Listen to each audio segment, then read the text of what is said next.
मुल्क की मौजूदा सियासी सूरत हाल एक ऐसे मोड़ पर खड़ी है जहां हुकूमत सुख का सांस लेती नजर आ रही है। जैसा कि माली साल 2025-26 का बजट पार्लियामान में पेश कर दिया गया और सियासी महाज पर बज़ाहिर हुकूमती इत्तेहाद को किसी संजीदा मज़ामत का सामना नहीं करना पड़ा।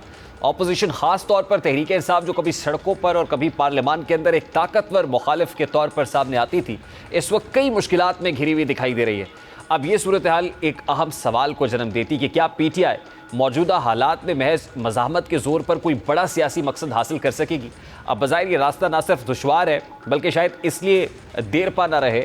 पार्लियामानी सियासत की बात की जाए तो PTI इस वक्त शदीद दबाव का शिकार है। इंतखाबात के बाद बनने वाली पार्लियामान में पार्टी की नुमाइंदगी गो कि किसी हद तक मौजूद है, लेकिन तंजीमी और कायदाना बहरान ने इसकी अफादियत को महदूद कर दिया है। PTI की पार्लियामेंट में मौजूदगी बज़ाहिर अलामती है और इसका किरदार किसी मौसर कानून साजी या हुकूमती पॉलिसीज़ के खिलाफ ठोस मज़ाहमत के तौर पर नहीं उभर सका है। इसी तरह तहरीक इंसाफ का दूसरा बड़ा बहरान अदालती सतह पर नजर आता है।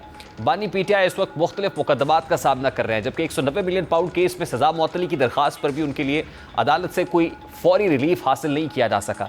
बानी PTI के वकला की जानिब से मुख्तलिफ कानूनी निकात उठाए गए, लेकिन उनकी अपीलें बार बार मौखर हो रही हैं या मुस्तरद की जा रही हैं। इससे जाहिर होता है कि अदालती महाज पर PTI की पोजीशन कमज़ोर है, बल्कि शायद कानूनी हिकमत अमली में भी कोई बड़ा खला मौजूद है।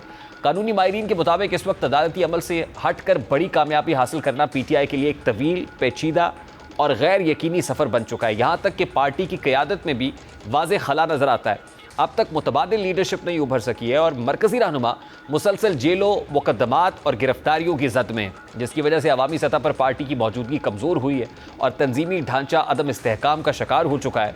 PTI के अंदरूनी इख्तलाफात इसे एक तनहा और गोशा नशीन जमात बना रहे हैं। तहरीक इंसाफ की सियासी मज़ामत की हिकमत अमली भी खासी महदूद दिखाई देती है। माजी में सड़कों पर एहतजाज, लॉन्ग मार्च और धरने पार्टी की सियासी क़ुव्वत का इजहार समझे जाते थे, लेकिन बज़ाहिर अब तहरीक इंसाफ अवामी मकबूलियत और रियासती इदारों के साथ ताल्लुकात में तवाज़ुन खो चुकी है। हालिया महीनों में कोई बड़ी अवामी तहरीक सामने नहीं आ सकी। अब इन तमाम अवामिल को मद्देनज़र रखते हुए कहा जा सकता है कि तहरीक इंसाफ की मौजूदा हिकमत अमली, जो मज़ाहमत और अदालती बयानिए पर मबनी है, फ़िलहाल मौसर साबित नहीं हो रही है। पार्टी को न सिर्फ कानूनी सतह पर अपनी हिकमत अमली पर नज़रसानी करनी है, बल्कि पार्लियामान के अंदर और बाहर एक नए बयानिए की ज़रूरत है। तंजीमी बहाली, अवामी राब्ते की मुहिम ही पार्टी को दोबारा मुतहर्रिक कर सकती है, वरना महज मज़ाहमत की बुनियाद पर सियासी बाजी पलटना शायद ख्वाब ही रहेगा।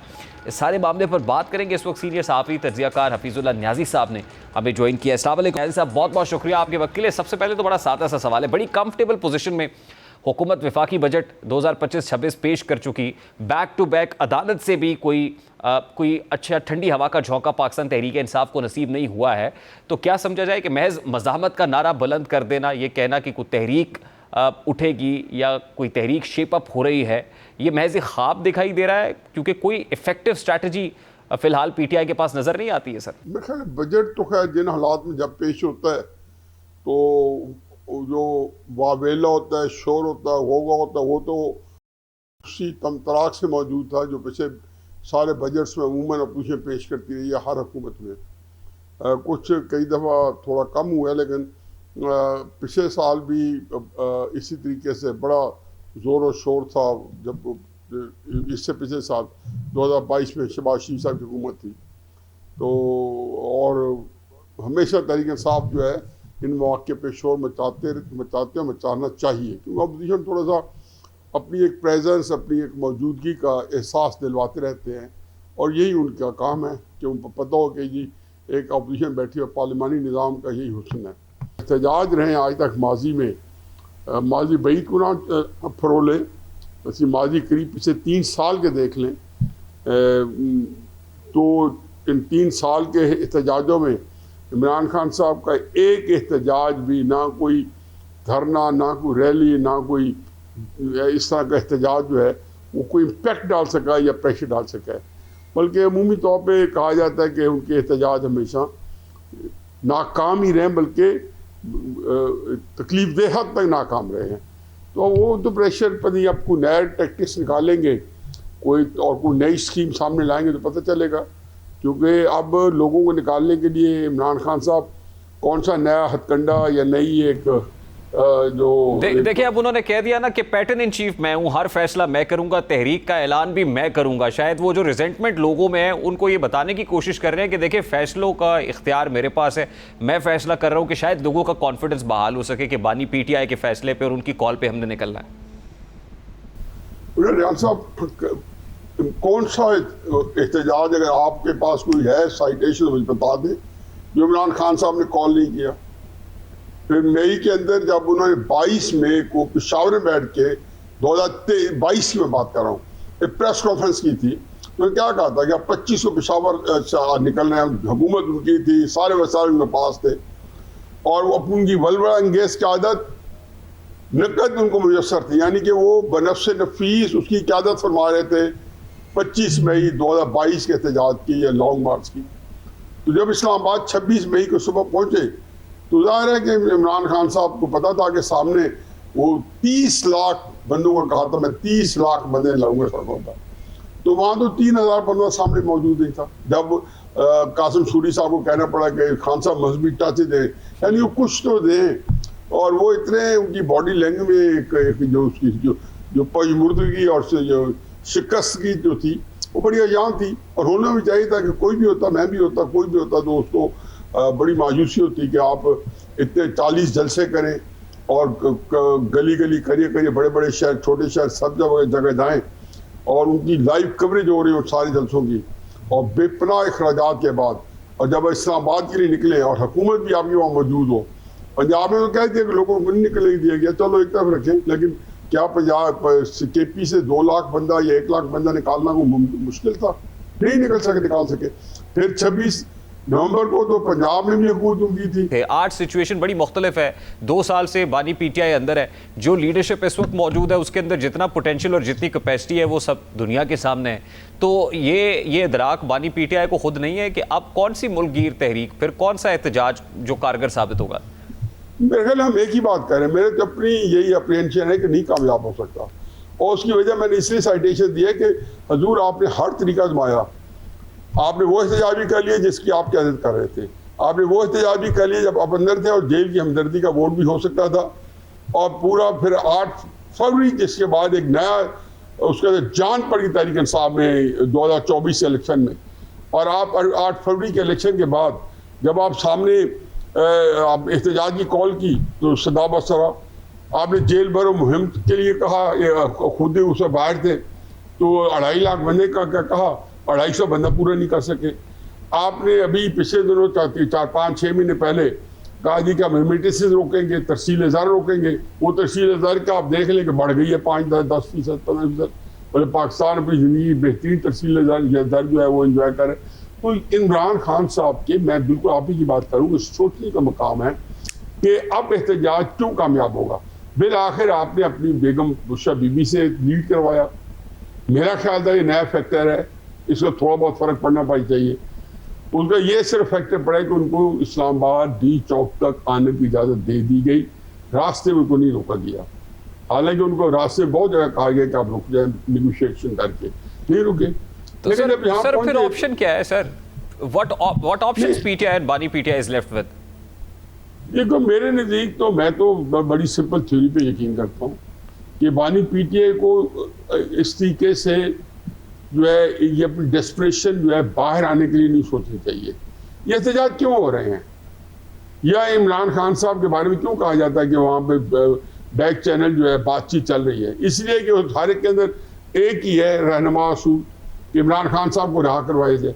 अगर मैं फर्ज मोबाइल चश्मे तस्वर में सोचे कि इमरान खान साहब जेल में आते हैं और कहते हैं जी बिल्कुल आप तरीके साहब को ऑर्गेनाइज करें, कोई हम अपने आप को एहतजाज में जान नहीं बनाएंगे, मैं नहीं अंदर से बातचीत करूँगा, ना मैं निकलूँगा, लेकिन उनकी जो पब्लिक सपोर्ट है वो कम नहीं होगी, वो बढ़ती जाएगी।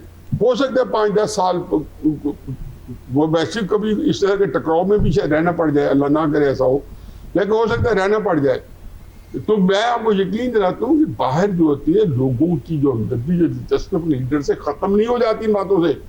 नवाज शरीफ साहब मैं मिसाल देता हूँ कि 2001 में एक इंतहाई तज़हीक आमेज मुआहदा करके गए थे, लेकिन 24 नवंबर 2007 को वापस आए तो जनवरी 2022 तक तो कम से कम एस्टेब्लिश है, क्योंकि हर ज़िमनी इलेक्शन उन्होंने हर ज़िमनी इलेक्शन जो है, जिसके बावजूद है कि 2018 के RTS इलेक्शन हो गए, हर ज़िमनी इलेक्शन उन्होंने ऐसा टिका के जीता कि उन्होंने बिल्कुल जो है एक बहुत ही अच्छे तरीके से, बल्कि ज़्यादा वोट से जीता। तो नंबर 1 भी नवाज शरीफ थे, नंबर 2 भी, नंबर 3 भी, 14 साल। तो ये और कई मिसालें हैं। मैं समझता हूँ कि या फिर इमरान खान साहब को अगर मुखासमत नहीं करनी, मुफाहमत करनी है, तो फिर उसके तरीक़ेकार ये नहीं है, फिर दबाव ना रखें। उनका ख्याल ये होता है कि मैं जो दबाव देता हूँ ना, इससे शायद एस्टेब्लिशमेंट में से बात करती है। भाई एस्टेब्लिशमेंट ने अब तो इमरान खान साहब के लिए एक बहुत सबक है, वो ये कि जब ये हालात वाक़तन सियासी तौर पर एस्टेब्लिशमेंट के ख़िलाफ़ थे, मुस्लिम लीग तो बरमला इसका इज़हार करती है कि हमने ये जो है जो अपने ये रास्ता चुना है, इसमें हमने सियासी कीमत अदा की है। यानी कि उनको इदराक है कि उनकी सियासत जो है उसको बहुत ज़ोफ़ पहुँचा, नुकसान पहुँचा है। तो जब आप मुस्लिम लीग की सियासत, बाकी सियासत मार्शलाइज हो गई है, पॉपुलर पॉलिटिक्स इमरान अखलौतों से मालिक है, एस्टेब्लिशमेंट जो थी उसके पास स्पेस नहीं थी। अब तो 22 अप्रैल और खसूसन 6 मई के बाद और या 7 मई के बाद हमने एक नया पाकिस्तान देख रहे हैं। उसके अंदर एक पाकिस्तान की दुनिया के अंदर एक मकाम है, वकार है। यानी आप ये कह रहे हैं सर कि ग्राउंड रियलिटीज अब तब्दील हो गई हैं। आप ये कह रहे हैं बहुत तब्दील हो गई है, तब नहीं हुआ और अब आपके हक में नहीं है इमरान खान साहब, इसलिए आप दबाव ना दें। आप एक ही तरीका, अगर हम मुफाहमत करनी है तो फिर नवाज शरीफ साहब की तरह जो शराइत आप जो है समझते हैं कि उनके जहन में होनी चाहिए, वो खुद लिख के दे के उनको साइन कर दें। जैसे कि हलीमा बीबी ने एक प्रेस कॉन्फ्रेंस की थी आज से 3-4 हफ्ते पहले, जिससे एक पूरे मुल्क में तासुर फैला था। मैं खुद इस बात, मुझे लगता था कि शायद इमरान खान साहब की रिहाई करीब आ गई है। आपकी तो खबर थी 5 जून के हवाले से कि बानी पीटीआई 5 जून के हवाले, क्योंकि सारे जो इवेंट्स हो रहे थे उसके बाद मैंने तो तजिया करना, मेरे पास तो किससे बोलना, नाम नजूमी नजायज था। मैं तो तबसरा किया कि भाई ये मुझे बड़ा हक्का बक्का कर दिया, और वो भी ऐसे कि जो हलीमा वगैरह जो है वो कम से कम बात जो भी करेंगे ऑनेस्टली करेंगे, यानी उनको जो तासर आप देंगे ना, उन लोगों की सियासतदान तो नहीं है कि हेर फेर करके बात करें। उन्होंने कहा जी आप बताएं कौन सी आपने शराइत हमसे मनवानी है। फिर जो लफ्ज़ हम आपको गारंटी देते हैं कि हम उसको मेनू ऑन पूरा करेंगे। अब ऐसी सूरत हाल से आप जो है आ चुकी हो, तो मेरा अपना ख्याल है कि जी इमरान खान साहब ने की जो दोगली पॉलिसी है कि जी मैं दबाव दूंगा तो शायद मुफाहमत में मुझे ज़्यादा मार्जिन मिले या ज्यादा राहत मिले, ये बड़ा ही गलत है सर। ये गलत सबक तो नून लीग ने दिया था ना, पावर टॉक्स टू पावर, मज़ामत होगी तो मफाहमत होगी। नहीं कि मुस्लिम लीग नून ने कहा जी मज़ामत से लिया। मुस्लिम लीग नून बेचारी तो आज तक एक ही दफ़ा उन्होंने मज़ामत करने की कोशिश की थी, वो कलसूम नवाज निकली थी और उसमें उनको डील मिल गई थी। ठीक है, बहुत बहुत शुक्रिया हफीजुल्लाह नई साहब आपके वक्त के लिए। अभी एक ब्रेक लेंगे और ब्रेक के बाद जब वापस आएंगे इकोनॉमिक फ्रंट से कुछ खबरें आपके साथ शेयर करेंगे। पर्टिकुलरली हुकूमत वफाकी बजट पेश कर चुकी है, लेकिन इसकी मंजूरी में किन मुश्किलात का सामना करना पड़ सकता है